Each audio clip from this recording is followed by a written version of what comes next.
Ooh.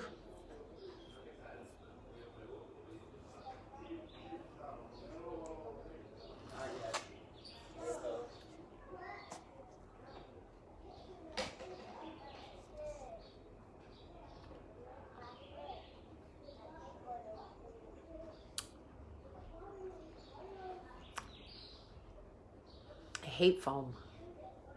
Good morning. Good morning. Good morning. How's everybody doing? Good morning, Jen. Good morning. Frivin Lucas. Some of y'all got some names that you made up, some screen names that I can't even. Just gonna keep it 100. Cannot pronounce that. Great risings to you too. Good morning from the Dominican Republic. We are going home today. Hey, hey, hey. I cannot wait to sleep in my own bed and shower in my own shower. And like, honestly, it is time for me to go home. I am ready to go home. I love being on vacation, but I am ready to go home.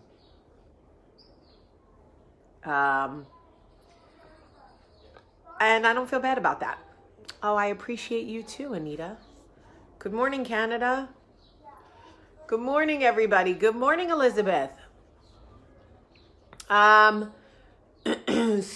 good morning, everybody, and welcome to Coffee Talk. It is Friday. It's Friday. Estoy aquí en los, I almost said en los Estados Unidos, pero mentira. Estoy aquí en la República Dominicana. But we're leaving today, and I'm so excited to go home. It has been so fun not working all week. It has been amazing. I had a crazy dream last night that I French kissed my friend. I think I have French kissed her before. So I recognized it and I recognized her. It really is amazing how I could probably kiss a man that I kissed before in my life. And if I was blindfolded, I wouldn't know who it was except for probably Michael. But girls, any girl that I've kissed, I would definitely know if I was blindfolded. Isn't that weird? Also, another like talent I have is I can see somebody's feet one time and remember what they look like forever. So if you commit a crime barefoot around me, just know I'm gonna be able to point you out by your toes. Just letting you know. So don't commit crimes barefoot around me because you'll get caught. All right, I want to talk to you about representative. So when you meet somebody, you meet their representative. I know you don't want to believe this because your ego really wants you to believe that everybody who approaches you is approaching because you're so special. They're approaching you with the real deal and whatever. And I'm telling you now that every single person you meet, when you meet them, you are meeting their representative. It is how we are taught from a very young age that first impressions are everything. So what happens when we meet somebody? We immediately put on our representative, right? A lot of times this happens in relationships when you are establishing new relationships, right? You could be the freakiest freak, but when you meet a man, you're like, oh, I don't do that. I don't sleep I don't have sex on the first date or the third date or the 8th date. Meanwhile, you probably got a dude tied up in your closet still, right? But you'd be like, oh, I don't like that. Whatever, right? Because everybody always puts on the representative. Let me tell you what happens when you do not allow yourself to heal from any past trauma or any past issues or any past baggage or whatever. Once you get through the representative phase of a relationship, which is usually about 10 weeks. Okay? Once you hit around the 10-week mark, what starts to happen is you start to see, if it's you, your insecurities begin to show. You can't mask them forever. If people could mask their insecurities forever, we would never be talking about insecurities, because we'd all be masking them forever and always, right? You can't do that, right? Neither can the person that you are in a relationship with, okay? So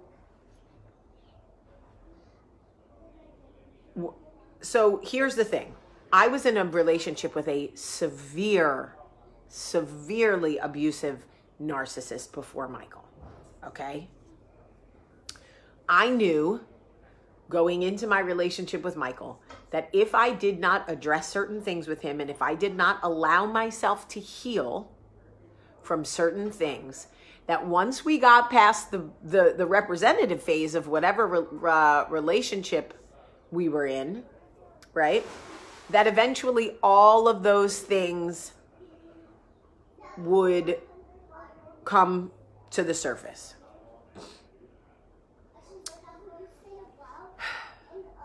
I remember Michael, I'm going to give you an example. I remember Michael coming home from work one day when we were dating, and I was at his house, and he got a drink, okay? And for some reason, it triggered me, right? We all have triggers. And my comment to him was, "Are you going to drink every day after work?" And he was like, "I don't know, maybe. It's a beer. What's the problem?" And I was like, "I don't know. Are you going to drink beer every single day after work? Like, is this going to be your thing?" And I got very aggressive about it. Luckily for me, Michael was in the mood to communicate, which is not very often. And he sat down next to me and was like, where is this coming from? What's going on? And at first I tried to deny it. I was like, there's nothing going on. I don't have nothing. I'm just asking you if you're gonna, and then I was like, oh my God, there's something going on. He was like, let's get into it. And I was like, my mother was a big drinker. She always was, especially after my dad died. And I always had to take, and I started going through it, and I said, and this guy, the guy I was with before you, was incredibly abusive and narcissistic, and he would drink. And the sound of the beer cap hitting the counter is a trigger for me. I don't know what it is. So Michael was like, listen, I'm not them. I'm okay. And I can have a beer after work, and it's not going to change who I am, and it has no bearing on me and my personality, and you've got to give me time to show you that. And if, whatever. And I was just like, I panicked. I was like, listen, if we don't show all our cards right now, if we don't unpack all our shit, this is never going to work. And he was like, you want to unpack all our shit right now? And I was like, yes, I want to unpack it right now. And he was like, ooh, Chile, okay. So we sat on the couch and we talked about things from past relationships that bothered us and things that triggered us. And it was actually really healthy for us. And I understand that not everybody can do that. But the reason that I say that to you is we all have triggers. We all have shit. We all have baggage, okay? For some reason, how when you drink too much of a certain alcohol in college and you throw it up and it comes out your nose and you're like, I can never, ever, ever drink that alcohol again. Just the smell of it makes me sick. That is essentially a metaphorical baggage that you're bringing into every relationship.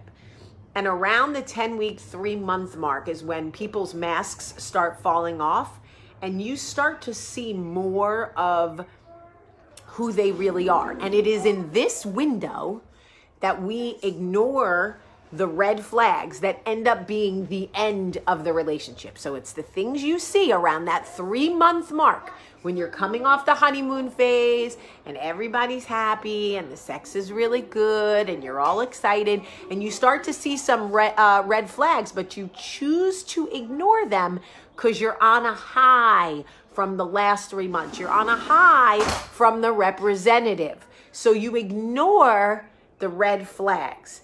Fast forward, those red flags are the ones that end up ending your relationship years later. It is so funny. If we could address the red flags we see around that 3-month mark, if we could really address them head on, some of our relationships would last longer.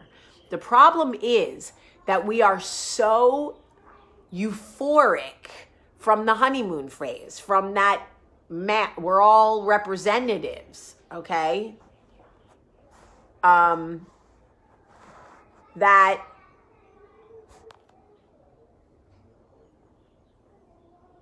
we choose to ignore the red flags because, you know, we feel so good and he's so attentive and he's so different than the one I was with before and the sex is so good. Of course it is, because it's new. Ask anybody who's been married 10 years.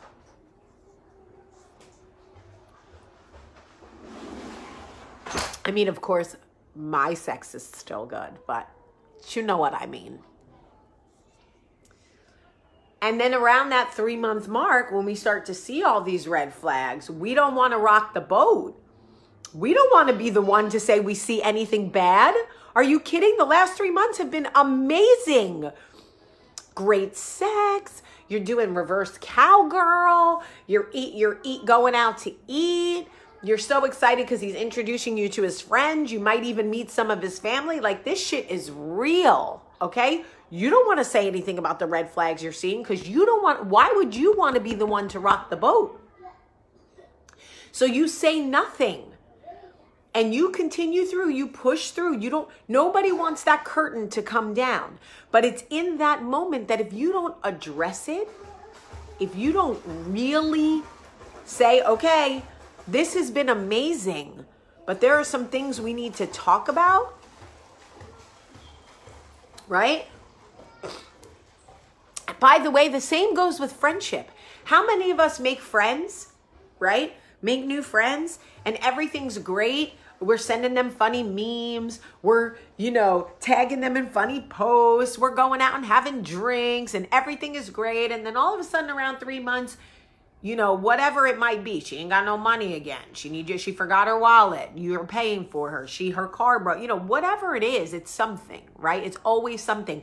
But you're so happy to have a new friend and that stuff feels so good and you have this new trust and it's this new whatever that you look past all of it.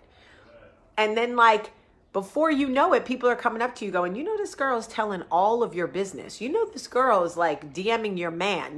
This girl is telling everybody that she went to high school with you and whatever. You're she didn't go to Freehold Township High School. What the hell is she talking about? Morning, Mayor. So I'm telling you, this isn't just with men. This is with anybody. This is with anybody. And some people are going, no, it's longer. It's 8 months. Okay, no, you just fallen for it longer than most of us. I stopped falling for it at 3 months. So if you're going to 8 months, that's on you and that's okay. Totally fine. But I promise you, it is scientifically proven that the average time in which people stop presenting the representative and the mask starts to slide off is around 3 months. I'm not saying every time. Obviously, there's exceptions to every rule, but whatever red flags you're ignoring from about 3 months on are the red flags that'll end up getting you in the long run. When he threw those keys in my face in New York City because I wanted to drive because he had been drinking, and he cut my face with the keys, we had been together almost 3 months. Now, if I had ended the relationship that night, if I would have been I don't give a shit how good this has been. I don't care how good your dick is. I don't care if we're hanging from rafters and mountains crumble and seas roar when we get naked. I don't care. We are over. Don't you ever throw something at me. Ever. We're not going to move like that, whatever. If I had done that, okay, do you know what I would have spared myself from? 2 years of horrific emotional abuse. 2 years of a narcissist who convinced me that I was not worthy of love or sex, that I was too aggressive, too masculine, too 9 million things that nobody would ever love and blah, blah, blah. If only at that 3-month mark, I had called it out and said what, but I didn't want to rock the boat. I didn't want to be the one to, everything had been so good up to then, and it was an isolated incident, and he would never do it again, and blah, blah, bullshit. They always do it again.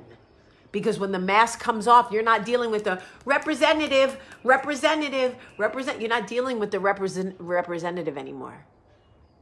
No, you're not. Then you become Cher.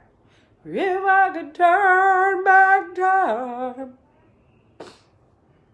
We all do it. We all do it. It is what it is. I'm not the only one. You're not the only one. The comment above you, the comment below you. This is just, look, I'm not going to change any lives with this one today because I know some of y'all are still, well, I might, maybe 1 or 2, but some of y'all are still, you're seeing the mask fall right now.